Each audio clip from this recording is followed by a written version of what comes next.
ठुले गुज़िरियल राति ठुले जे A section थाणे जे हद station road Shell petrol pump भरिसां नामालूम चोरनि मिस्त्री मोहम्मद मुक़ीम खोसर जी ट्रांसफार्मर जी दुकान जा ताला तोड़े ट्रांसफार्मर जा क्वाइल ऐं ॿियो सामान चोरी करे आसानी सां फरार थी विया।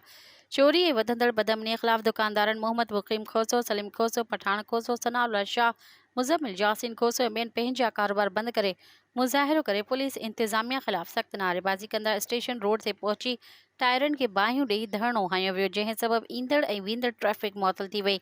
मुज़ाहिरनि मीडिया सां ॻाल्हाईंदे चयो त ठुले पुलिस जी नाअहलीअ सबबि केतिरा ई दफ़ा असांजी दुकान जी चोरी थी आहे। मुतासिर दुकानदार मोहम्मद मुक़ीम खोसो साफ़िन खे ॿुधायो त ग्राहकनि जा ठहण लाइ आयल ट्रांसफार्मर जूं 8 लख रुपयनि जूं क्वाइलूं ऐं ॿियो सामान चोरी थियो आहे।